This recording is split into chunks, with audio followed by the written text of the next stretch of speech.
gouvernement et le président de la République, quel que soit ci anam yu ñu koy defee, elle est complémentaire. Elle est complémentaire. Benn adversaire ngeen am, c'est l'opposition. Mais même opposition boobu, elle doit avoir dans une démocratie voix au chapitre. Opposition dañ koy respecter parce que c'est les futurs gouvernants. Nous avons été dans l'opposition. Il ne faudrait pas qu'au pouvoir ñu commencer yaakaar que nous embrassons une certaine forme d'éternité bu tax ñu fàtte ne dañoo war a waajale suñu bopp ëllëg bu yàlla dogalee ñu delluwaat foofu ñu bañ a nekk di xeex loo xamante ne mënoon nañ ko jëmal ci biir Sénégal. Il faut être sincère dans l'engagement.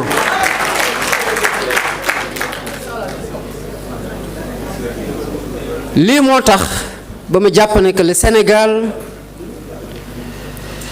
ne nous appartient pas, nous les politiques.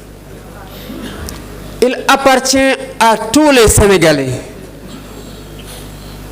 Les devanciers, nous leur devons reconnaissance et préservation du legs. Aux générations actuelles, nous leur devons protection ci seeni droit, seeni àq ak seeni yelleef pour ñu mën a am la respiration démocratique bu nekk seen idéal bi tax ñuy xeex bu tax ñuy engagé wu. Aux générations qui viennent, nous devons leur préparer un environnement politique, social et économique serein.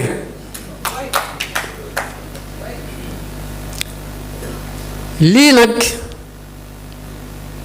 responsabilité ñépp la ci biir réew, les politiques comme les non politiques. lii moo tax lépp lu ñuy def ñu ciy jiital le dialogue. Je crois à la vertu du dialogue. dama gëm ne réew dañ koy waxtaane, dañ koy pencoo. En 2016, j'ai fait mon premier débat politique dans le cadre de la réforme du Code des mines. Ma ñibbi, le directeur général des mines et de la géologie de l'époque, Ousmane Cissé, par le biais du présentateur de l'émission Pape Alé Niang, saisir Pastef pour ne ñun nañu dugal nos observations et notre contribution ci réforme Code des mines. ñu def ko may point yu important yoo xam ne ci suñu xalaat googu la duggee ci Code des mines. te pourtant ñu ngi woon dans l'opposition. Mais le Code des mines, c'est le Code des mines du Sénégal. bu nekkoon ne dañuy jàppoon rek ci opposition bi lañ nekk bañ ñoo laaj suñu xalaat kon tomb yooyu du tukkee ci ñun ba dugg ci Code des mines du Sénégal. kon xalaat gu rafet gi buñ jàpp ne pouvoir rek ko am, buñ jàpp ne opposition kese ko am, mën na tukkee sax ci ñoo xam ne politikuñu te ñoo ëpp ci biir Sénégal te ñu bëri xam-xam bëgg Sénégal lool ñu ngi fa taxawoo réew mi taxawaay gu mucc ayib. Nous avons dialogué, nous allons continuer à dialoguer avec tous les acteurs. La coalition li ma leen santoon ci terme de référence yi, c'est qu'elle doit être ouverte,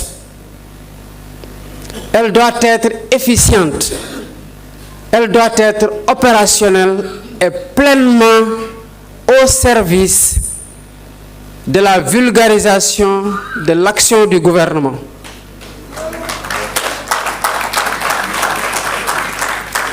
Li ci des mooy déployez-vous pleinement ci tâche yooyu.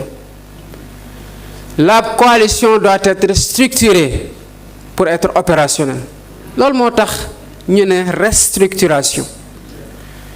dafa am loo xamante ne nu ñu tëggee woon coalition bi ak nu mu doon doxe mënu ko woon moo waraloon la léthargie de la coalition. loolu lañ nekk di corriger pour que coalition bi mën a taxaw sur ses deux jambes mën a soutenir pleinement sans vaciller avec toute la force qu'il faut, tout le dynamisme qu'il faut, toute l'efficacité qu'il faut, l'action du gouvernement et du président de la République.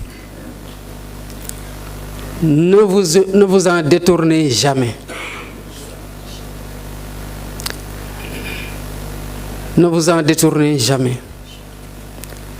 La coalition doit être présente partout. C'est une coalition au pouvoir.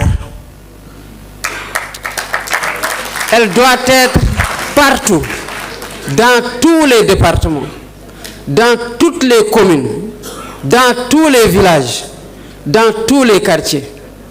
Parce que Sénégalais bu nekk fu mu mën di nekk war na xam ñun ci lan la ñu nekk yan action lañ posé lan mooy suñu gàllankoor ci lu ñu mën ak naka la askan wi di ñu soutenir, parce que sans le soutien de ce peuple le gouvernement ne peut rien faire durablement. ci lii lañu leen di woo bu leen ci kenn jëlee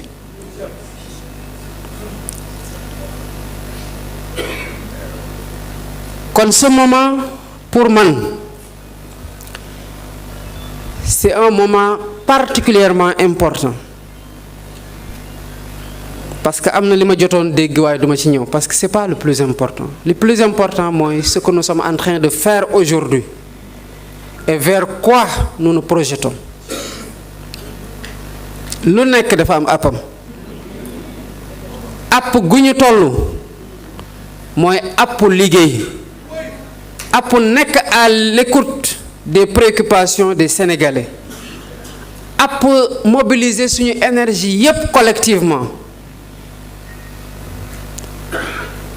pour porter cette aspiration légitime du peuple sénégalais. Loolu mooy l'essentiel. D'autres choses sont importantes et elles sont en train d'être déroulées, mais encore une fois de plus dans la sérénité. Parce que la gouvernance que nous portons est une gouvernance de sérénité. Rien, absolument rien, ne peut nous ébranler.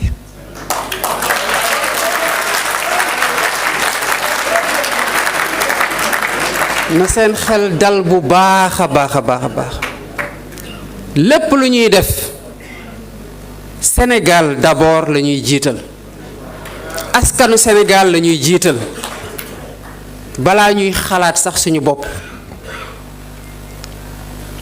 Suñu baromètre c'est toujours est-ce que lii la Sénégalais yi di xaar ci ñun est-ce que lii moo war a nekk lu mobiliser suñu énergie.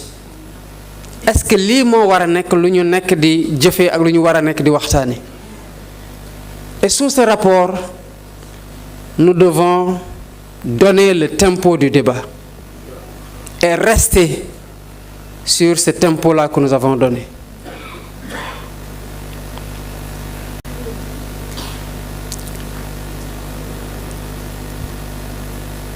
Au-delà de la réaffirmation de ces principes directeurs, de ces orientations que je donne ici aujourd'hui, ce moment était pour moi un moment de reconnaissance. Reconnaissance envers yéen ñëpp ci li ngeen def. Boobu gisuguma leen boobu maa ngi kaso ci li ngeen def bi ñu génnee ànd xeex ci li ngeen def bi ñu yàlla mayee nguur. Mu am ñiñ ci nommé ñu ngi liggéey di accompagner l'action de l'État am ñuñ ci nanguwul ñuñ ci nommeegul ñu ngi muñ ànd ceeg sérénité te di continuer loyal et fidèle aux idéaux de cette coalition et de notre projet. Kon reconnaissance boobu mënuñu ci ñàkk a wéy. Je veux être le gardien de ces valeurs.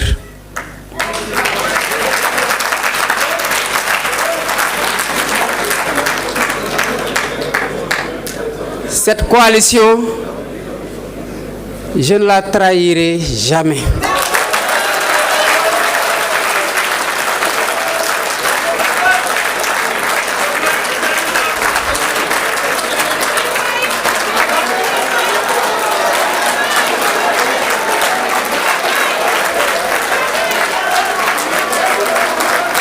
Merci beaucoup.